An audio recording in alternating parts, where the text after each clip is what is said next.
లోనే పర్మిషన్స్ ఇచ్చిరు. దీనికి 2023 నాటికి చెరువులోకి అప్పటికే 7 ఎకరాల దగ్గరగా కబ్జాకి వచ్చేసినారు. అది మీరు చూస్తుంటే మీకు అర్థమవుతుంటుంది. ఇది మేము డిజిటల్ రూపంలో కూడా మీకు ఇస్తాము, తర్వాత కూడా చూపించడానికి ఈజీగా ఉంటుంది. ఇక ఇప్పుడు ప్రస్తుతం ఉన్న పరిస్థితి లేటెస్ట్ మా దగ్గర ఉన్నవి 2025 ఇమేజ్. ఓకే, ఇది 2024 ఇమేజ్.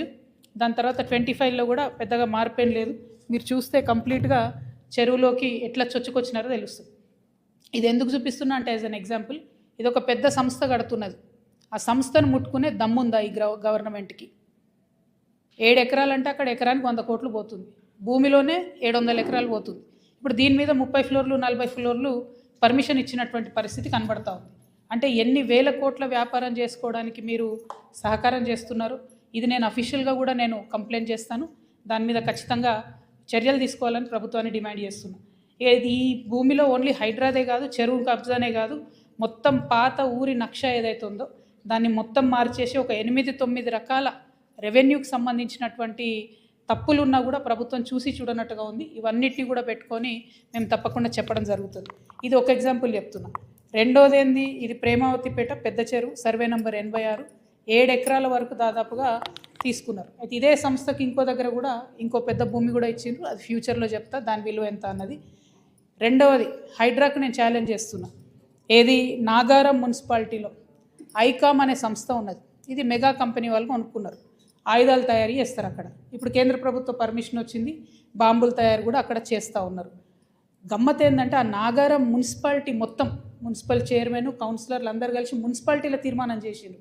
ఈ సంస్థ మా దగ్గర ఉండేటటువంటి 2 చెరువులు, మేడిబావి, జాలుబావి అని 2 చిన్న చెరువులు ఉంటాయి. ఆ 2 చెరువులలో ఈ సంస్థ 5 ఎకరాలు కబ్జా చేసిందని మున్సిపాలిటీలో తీర్మానం అవుతుంది. ఇరిగేషన్ ఆఫీసర్లు పోయి ఎంక్వైరీ చేస్తారు, అన్ని పేపర్లలో వస్తుంది. కానీ చర్యలు మాత్రం ఇప్పటివరకు తీసుకోలేదు. నేను మళ్ళీ అడుగుతున్న హైడ్రాని, మీకు మెగా మీద చర్యలు తీసుకునే ధైర్యం ఉందా? దీని సర్వే నంబర్ 59, నాగారం మున్సిపాలిటీ, ఐకామ్ అనేటటువంటి ఆయుధాలు బాంబులు తయారు చేసే సంస్థ రోడ్డు కబ్జా పెట్టింది, పార్కు కబ్జా పెట్టింది, చెరువులకు కూడా సగం వచ్చేసినటువంటి పరిస్థితి. మొత్తం యావత్ మున్సిపాలిటీ కంప్లైంట్ చేస్తే కూడా ఇంతవరకు చర్యలు తీసుకుంటలేరు. ఇది రెండవది. ఇక మూడవది, పవన్ కళ్యాణ్ గారు ఒక 10 ఎకరాలు శిఖం భూమిని ఆయన అప్పుడు తెలంగాణ వచ్చిందన్నటువంటి దుఃఖంలో ఉన్నాడు పాపం. 2014లో 11 రోజులు అన్నం తినలేదు, బాగా బాధపడుకుంటా ఏడ్చుకుంటా తెలంగాణలో ఒక 10 ఎకరాల శిఖం భూమిని ఆయన కొనుక్కున్నాడు. అప్పుడు కొనుక్కున్న తర్వాత ఏమైంది, ఆ కొనుక్కునే కన్నా ముందే చాలా చెరువులకు జనరల్గా ఫైనల్ చేసి మ్యాక్సిమం ఫ్లడ్ లెవెల్ అది డిసైడ్ చేయరు.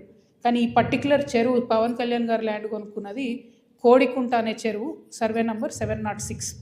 దీంట్లో మొత్తం ఫైనల్ నోటిఫికేషన్ వచ్చింది. ఏ 10 ఎకరాలు అయితే ఆయన కొనుక్కున్నాడో అది శిఖం భూమి అని ఫైనల్ నోటిఫికేషన్లో ఇరిగేషన్ డిపార్ట్మెంట్ చెప్పి ఉన్నది.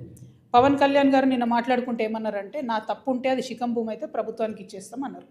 అయితే ఈయన రిజిస్ట్రేషన్ చేసుకునేటప్పుడు ఎన్ని తప్పులు దొరికినాయంటే, అందులో ఓన్లీ 3 ఎకరాలే శిఖము, మిగతా 7 ఎకరాలు మాగాని అని రాసింది. కానీ అది తప్పు, ఖచ్చితంగా రికార్డ్స్లో ఉంది. నేను ప్రభుత్వాన్ని డిమాండ్ చేస్తూ ఉన్నాను. ఇరిగేషన్ రికార్డులో 10 ఏకర్స్ శిఖం భూమి అని ఉన్నది. ఆ కాయిదాలు మా దగ్గర ఉన్నాయి. కానీ ప్రభుత్వం దగ్గర ఆల్రెడీ డేటా ఉంటుంది కాబట్టి మీరు చర్యలు తీసుకోవాలని డిమాండ్ చేస్తున్నాను. పవన్ కళ్యాణ్ గారు నేను అడిగేది ఏంటంటే, మీరు వాపస్ ఇస్తా అన్నారు కదా, వాపస్ ఇచ్చేసేయండి. మామూలు రైతుల దగ్గర తీసుకున్నప్పుడు కాంపెన్సేషన్ ఎట్లా ఇస్తారో గవర్నమెంట్, మీకు కూడా ఏ టీడీఆరో ఏ పైసలో ఇస్తారు.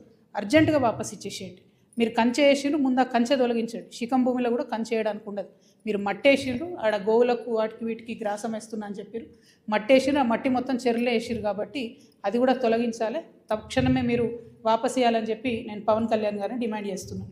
At the same time Pawan Kalyan గారు ఏమంటాడు, అనేకమైన మాటలు అన్నాడు. తెలంగాణ వాదులు ప్రాంతీయవాదం అంటే ఉగ్రవాదం అన్నాడు. అనుకుంటా నేను గద్దరన్నకు కారు కొనిచ్చిన అన్నాడు. అంటే మీరు